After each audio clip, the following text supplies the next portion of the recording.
estamos nós de volta com o nosso curso de Fundamentos de Liderança. Sempre lembrando que esse canal ele tem 3 objetivos. Nós queremos alavancar a sua carreira para que você possa exercer a sua liderança de forma assertiva, e você tem que obter altos padrões de desempenho de seus subordinados e equipes.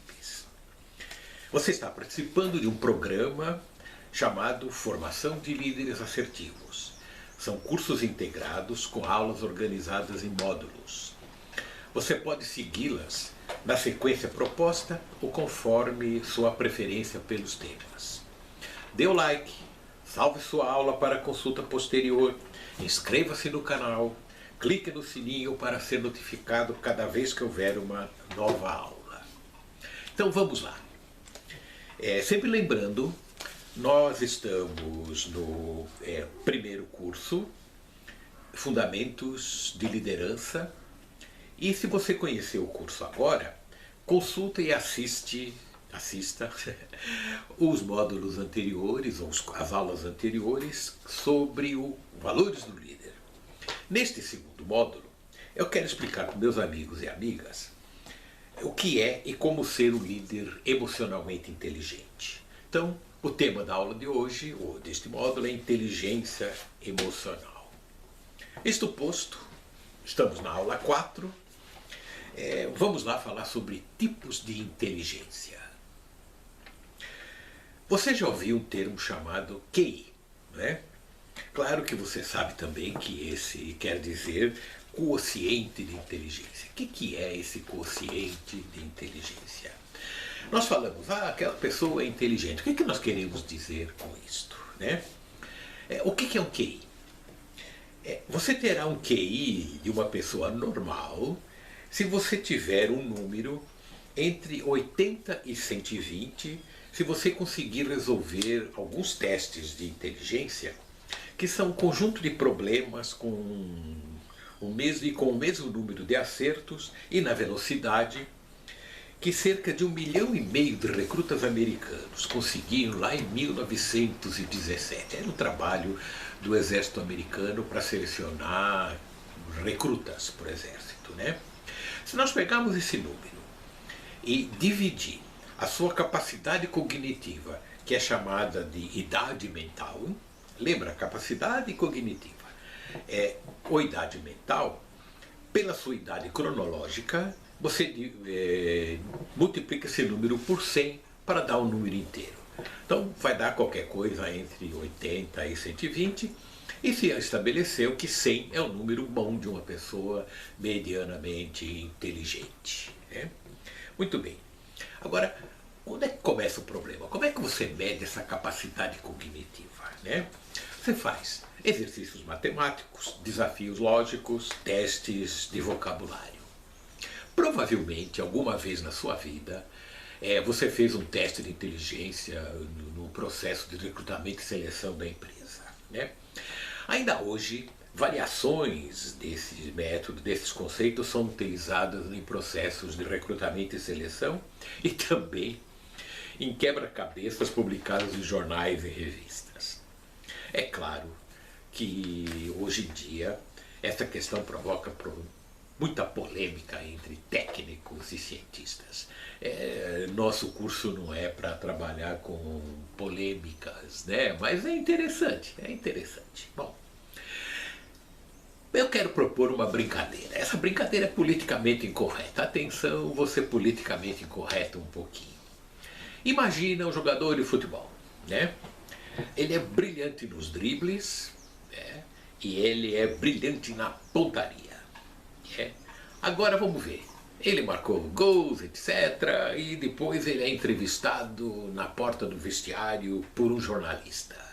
O jornalista é outro cara muito interessante, ele conversa com as pessoas, tem boa pinta, etc. Bom, pense bem.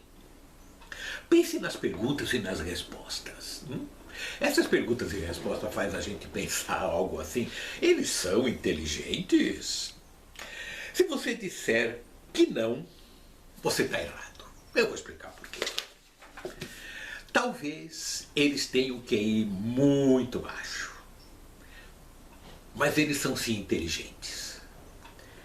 Apenas nós precisamos pensar que há vários tipos de inteligência, além das lógicos-matemáticas e verbal-linguística. Pensa no Einstein.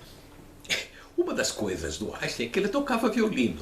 Acho que ele nunca tocou numa orquestra e nem seria um virtuoso de violino numa orquestra, né?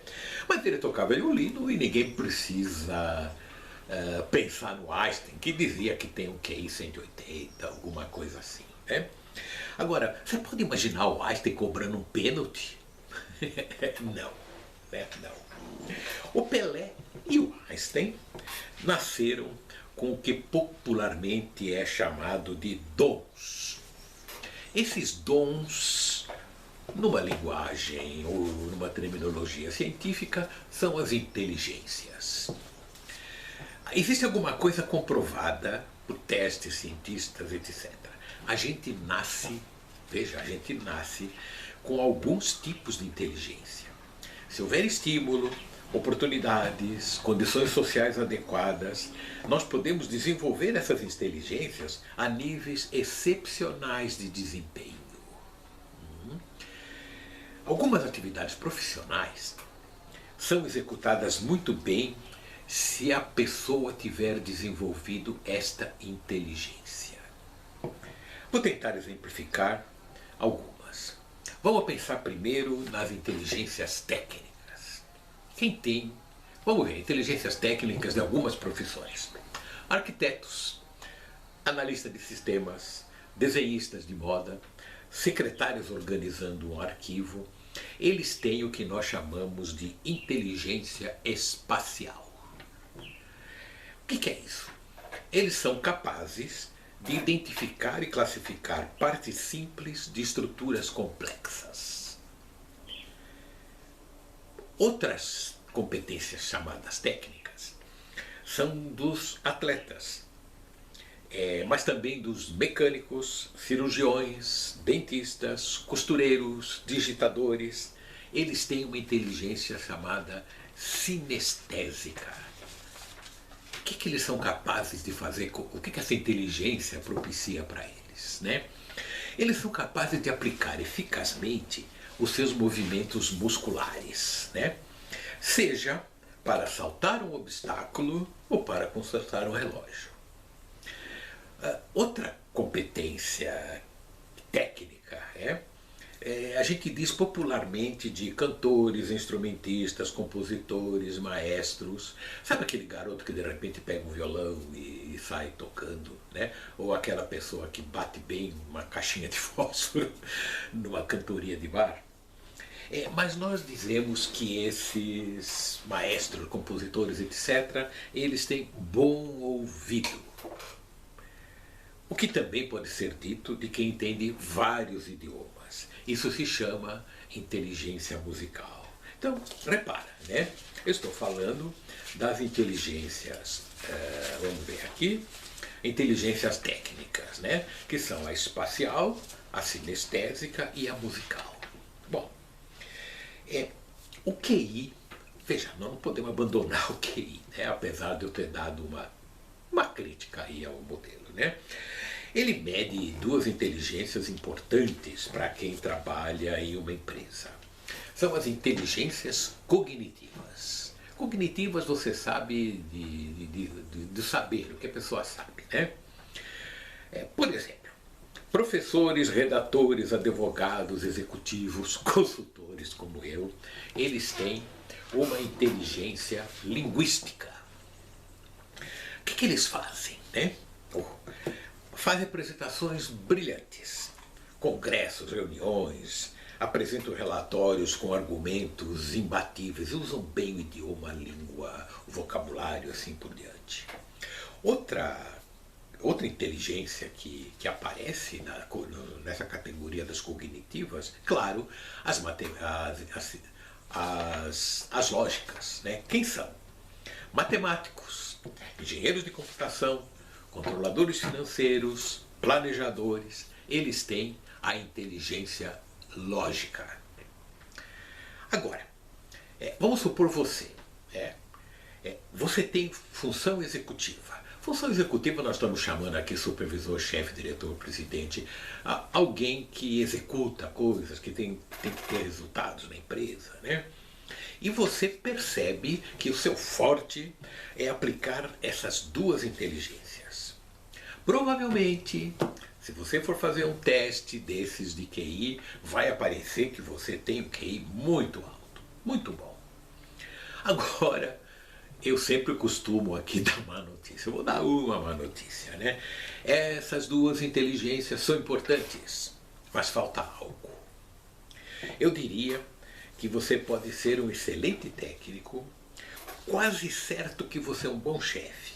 Entretanto, seus colegas de outras empresas, em testes feitos, em pesquisas, etc., que têm apenas o uso, ou que usam apenas essas inteligências, eles encalham entre 15 a 20% dos piores desempenhos da empresa. Veja, não é que eles têm mau desempenho, mas se você comparar com o desempenho da empresa, eles estão lá na rabeira, entre os 15 a 20% dos piores desempenhos.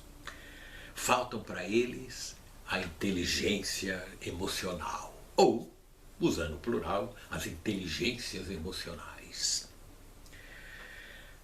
Quem tem inteligência emocional? Pesquisando centenas e centenas de executivos em várias empresas, viram que alguns líderes, eles conquistavam e estavam entre os 15 a 20% dos superiores resultados das empresas. Aqueles bons. O que eles tinham? O que é que tem um executivo que consegue estar entre os 15 a 20% dos melhores desempenhos da empresa? Um parênteses, claro que essa turma ganha bem, é promovida, etc. Vale a pena estar nesse time. Agora, quem está nesse time sabe o quê? Que inteligência ele tem, não que ele sabe, né? Eles têm duas inteligências. Uma intrapessoal e outra a interpessoal. O que eles fazem? Eles percebem e compreendem os seus próprios estados emocionais, dos seus subordinados, dos seus pares e dos seus superiores. Eles controlam as suas emoções para que seus objetivos sejam alcançados. Veja, não é eliminar as emoções, ninguém consegue, mas eu posso controlar. E eles nascem com essas inteligências. Aqui é uma coisa que vamos resolver na próxima aula, mas enfim, por enquanto. Eles nascem com essas inteligências. Mas o que eles fizeram? Eles aprendem a desenvolver competências emocionais inteligentes. Há duas coisas. Uma inteligência que a gente nasce, uma competência que eu desenvolvo. Este curso nosso desenvolve as competências. Você nasceu de um jeito, nós podemos desenvolver nossas competências. Mas isto é conversa para a nossa próxima aula. O que nós vamos falar na próxima aula? Eu vou ensinar como você pode reconhecer, desenvolver e aplicar a sua inteligência emocional. O tema da próxima aula, portanto, serão as competências emocionais. Para isso, não se esqueça, se inscreva, clique no sininho para ser notificado quando a aula estiver disponível. Até lá, muito obrigado.